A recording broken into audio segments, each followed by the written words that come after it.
Maintain that Captain Smart so we are corrupt ever since Obajani NPP. Oh, na so no cry the any wo broso. Onu otimi kofo obi yire ne twempna. E ma ba ma ni wuo no oje oba ne sikadi no sa ja oba ne si ho. Dan Asmoah me busuani oba bia ni ho yedi ni woda moto mu da. Will judge you. Dan Asmoah me yemfa me busuani bi oye oba wo ka mu da. Dan Asmoah me fi oba bia ni ho ye ne na da wo ba si mu da.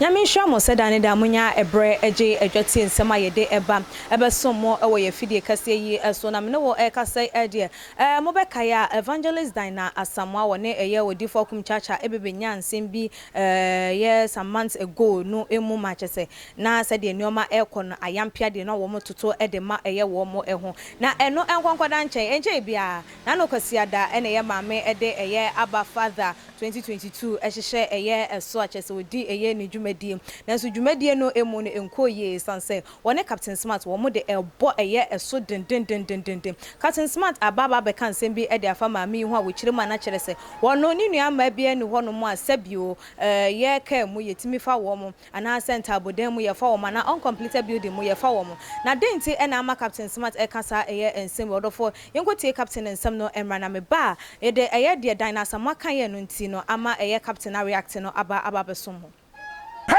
Samu pobia. Also shame fashion who we asimu. But the only thing I care about is this country. Me from bibia okoma. Sa guy bi na your friend owu no. There. Oh, I don't know. Onu akura no humi anu ama me space. Wani. Me nsuro wo. Me nsuro yare. Me nsuro nimguase. Me nsuro amane. Wo be gidi matabo. Wo be kama semo. Wo be ya me dan yo. Abaya bi e friend Dina Asmoah. Okay kan kwasi asem. Dina Asmoah me busuani oba bi eni ho yedi ni woda moto mu da. Will judge you. Dina Asmoah me yemfa me busuani bi oye oba wo ka mu da. Dina Asmoah me fi oba bi eni ho ye ne na da wo ba si mu da. Wani. Dina Asmoah me fi oba bi eni ho uncompleted building mu ye ne na da wo mu da. Wo pon seti ye hunu bu ha etimi clear galamsey side wo be come masab ye hye beef na se ma tra kuma enkranfo sa me no na fi kuma se ba ye sase where so I first one me so my second one bring another one na me cho say dam motom ne ye no da Echo say basi wo jira mu Kenya me asam ye wi ana bojojo Yona odofoni ensema eye Captain Smart ehwegu apno so ede ama Dina Asmoah eno no na na ebi no mo eka so o de bi Captain ase we de we hiti dodo an won susu eye den a woni oba ena enya eno nti no hunu eye ne nkasa ye ne se de obeka no esi ede afa binom so hu ne se de bi depend de bi amaame no aka ede na evangelist Dina Asmoah ko kan ye ya evangelist ene Zion Follows ekoko have eye interview na nam so ema eye Zion ebusa evangelist se eye Captain Smart abeke kan eye ensem bi se wono kase ya na o manyi mu enye den ne ho nkro ne ba no na je se maye mfie no ho nkro ne ba eno ena ye evangelist Dina Asmoah echiremu a wono Captain Smart no krampo no atro ena wo ye den wotwa na wono won kan bibia no kore bia ewo mu eye den epen na Captain Smart etimi ne eye oba warefo etwe eye empena agi ni sika sama obayi krampo no buche se eye ohwere eye ne kunu wo wie ye no na wasanso agya wo ba na sima nya de so no oba no etana che so no de maafo de an oba no onya wa na wagiju sika de na wagya wo ede asi eye eho no no odofo yenkoti evangelist Dina Asmoah ensem no ye ba ya to aso maso no me de atie Okay. Onti so many more day. maintain sa Onti so many more day. Amamfo so no nte. maintain da Captain Smart so we are corrupt ever since Obajani NPP. Oh, na so no cry the any wo broso. Onu otimi kofo obi yire ne twempna. E ma ba ma ni wuo no oje oba ne sikadi no sa ja oba ne si ho. Onu be kan wi. Captain. On ye ni kwasem so no so da. Onu de wo hunu ko wo hu bibi akada. Ni onu wo se makogina ya ye me delegate. Se MPP family. Na captain kura de o kana asema ye dey. Wonu wagina no kure so da trofo nyina eja ne captain.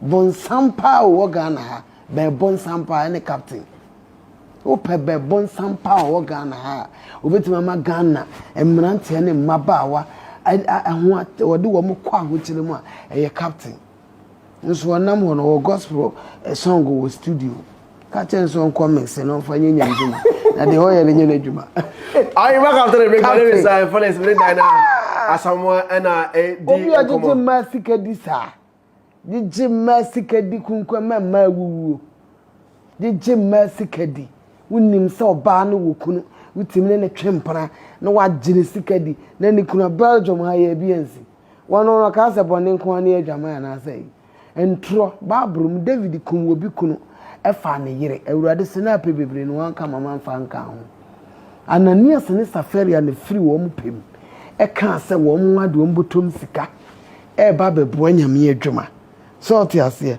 ena wo mu koye wo mu koton asase no na so ena wo mu yi sika ne bi ena wo mu ade bai Peter say aden na wamma kwan ma bonsama so ma na wo ho no na nya odia na aton ye no so eniwa wo nsam wo bi ho no mo a o kasa ye so em so I desperate no ye den so a oba be koto MPP o ye den because MPP ye ningugu ibi dinkun me be 2024 me dinkun me come tell hwe my papa and the one asem na me say one no kra na ye pretender kese o ye pretender pa me corrupt one no de e broso ene na say enye obi ene kumantwi na mombo osiakon ene de ne ti age akyerema an evangelist Dina Asmoah no ne pe ena ama enne Captain Smart nani abre eye ne so se krodom eno ntine wo kekasa nsem we nyina ede efa ne ho eno ntine binum ho ne se although evangelist Dina Asmoah ankasa ye na so eye captain onto eye ne bo ase ewo enyomabu ne dia ene se ansem no enye no kra obema mame a retract eye ne statement na eho hia se ye mame evangelist Dina Asmoah na nka okasa ensewe ewo eye show no eso ebinum ede so bono ebo Zion se won na kobusa ye ema enne ye Dina Asmoah evangelist ekoke kansebe ede fa Captain Smart ehon na chese binu ede so bono ebo eye eno odofo wetie afanu no emienu enyina de evangelist Dina Asmoah kan ye no ntianam so ama eye Captain Smart abe react no matie eye afanu won so judgment anything waje ntwe no na wo de aba besum ye ewo ye comment section ebiemo so like videos na share on all the social media platform no so follow ye ewo ye IG page and your Twitter page so media ene ekia sikapa makram Theophilus Anani, so open the best media school in Ghana there, and a too much multimedia college. If we say a band equipment ababa, a church for a quadri ewadisium, any air conditioned room there, a band media law, advertising, camera handling, and a marketing there. And then a location or a coffee pipe junction.